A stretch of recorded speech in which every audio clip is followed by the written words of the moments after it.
the f. So I drove out here to go hiking, and there's just a boat in the middle of the dirt road. Also, there's a ton of trash out here. Please don't litter. I'm probably gonna have to come back here with trash bags just to clean up on a different day because I didn't know I needed to bring trash bags. Please don't be these people.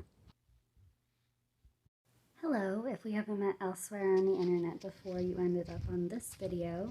My name is Jada Sakura, and I'm just a girl in my 20s living in California. Welcome to my main YouTube channel. Today we're hiking Bell Mountain in the Mojave Desert, about 2 hours from Los Angeles. If you're wondering why I chose to hike a seemingly random and not particularly significant hill, basically a hill, kind of out by itself away from literally everything else, don't worry, I actually have a reason. Essentially, I'd like to start training to hike taller, more well-known mountains in California. However, I don't have the best health exactly, and Bell Mountain was the lowest elevation, shortage mileage mountain I could find anywhere. At just 1.4 miles and 757 feet of elevation gain, it seems like the perfect starting point for my training. Jada, if Bell Mountain is the starting point of the training, you may ask, what is the end goal? Well, it's basically the exact opposite of Bell Mountain. The end goal of my training and this series I'm starting is the grand and infamous Mount Whitney. Now, I know some of your immediate reactions are probably the following. Well, if you aren't in the best health, then that's impossible, / you shouldn't bother or try, etc., etc. However, I entirely disagree. In 2012, a disabled man named Philippe Croizon, I'm probably not pronouncing that right, French people don't come after me, swam across the Bering Strait, so from Alaska to Russia, for those who didn't enjoy geography, basically simply to prove that disabled people can do exactly what you think we cannot, especially when we put in the preparation and training. His other famous swims include the English Channel, the Strait of Gibraltar, and the Red Sea. Yes, I do also identify as disabled, but maybe I'll talk more about that another time. Now, for those of you who are familiar with Mount Whitney, or perhaps the Pacific Crest Trail, or the John Muir Trail, or maybe you're just generally knowledgeable, you probably already know that it is a struggle and a half to land the permit required to summit Mount Whitney. And no, I have not already secured the permit to hike it for 2024 because I truthfully don't feel confident I will be ready. But don't worry, if you want excitement and gorgeous views without waiting a year and a half, in summer 2024 I plan to hike to the top of Mount Baldy and also backpack the portion of the Whitney Portal up until you require a permit because that section of trail is completely dog friendly. There will be tons of other hiking before then as well, but those are my two most exciting trips I have planned already. As for the summit of Mount Whitney herself, I'm hoping I can land the permit to backpack it as a 2 or 3 day trip in summer 2025, during which my dog, or more likely dogs by then, will need a sitter, of course, which does make me anxious, but that is a worry for another day. Or a year, more accurately. Oh, and I brought up swimming earlier not only as an example of disabled people accomplishing things that others doubt, but also because another goal of mine is to complete the California Triple Crown. You may have heard of the Triple Crown of hiking, which is to hike the Appalachian Trail, the Continental Divide Trail, and the Pacific Crest Trail. Well, the California Triple Crown is 3 long-distance swims, the Catalina Channel, the Santa Barbara Channel, and the Length of Lake Tahoe. So my plan as of now is to do the first one, the Catalina Channel, during summer 2025 as well. but we'll talk more about that in a separate future series when I start training for that too. The rest of today is about hiking. The views up here are honestly more gorgeous than I was expecting. I think the Mojave Desert has a lot of charm. Maybe I'm weird for this, but I also like trails that have a lot of rock scrambling, especially when it's not too bad. It's just fun. It kind of reminds me of tumbling, which you do in gymnastics when you're a little kid. Although I guess you don't want to actually tumble when you're up here. That could be really bad. Another thing I didn't expect was there to be so much life up here. I even saw flocks of birds and a little bat flying around, but they were too faint to show up on camera.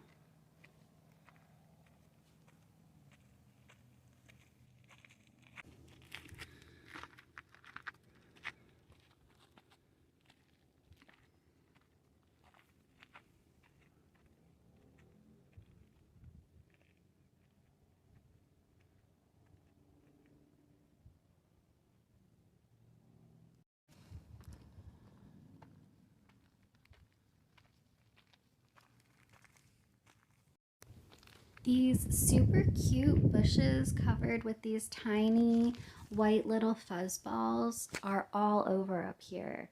I think they're just adorable. I love them. If you know what they're called, please comment it down below.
The next hike in this series will be at Saddleback Butte State Park, which is a large granite tabletop mountain. It is also in the Mojave Desert, but it's more out near the Palmdale area and the Antelope Valley. So be sure to subscribe to my channel so you don't miss out on that hike. I'm going to be doing a lot of desert mountain hikes this winter because if you're familiar with Southern California, then you probably know that this is about the time in the year when the forested mountains are going to start to get covered with lots of snow. At least this year, they're predicted to be a lot of snow. This year, because it is an El Nino year, obviously I do not have a ton of mountaineering experience, so I will not be trying to hike those mountains in the winter.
Thank you all so much for watching. If you enjoyed, please help my channel grow by liking, commenting, and sharing. If you really want to support me even more, there are links in my description, but that's totally not necessary. Just watching and interacting is more than enough. Jada loves you, and remember, you can't blossom without sunshine, so get outdoors. And speaking of, I saw these gorgeous flowers all the way up here. That's why I'm like desperately scrambling to get to them. How'd they get up here? They're gorgeous. They look like death bells almost from Skyrim. They're like the same color. That's so cool. Unfortunately, shortly after here, the trail gets a little bit too sketch.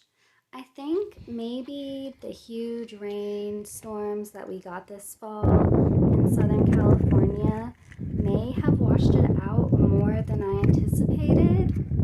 It didn't really feel safe to continue on much farther past this point.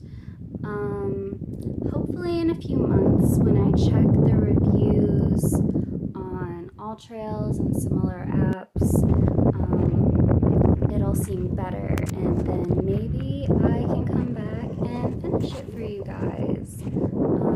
We were literally less than 0.5 miles from the summit, FML, but that's life.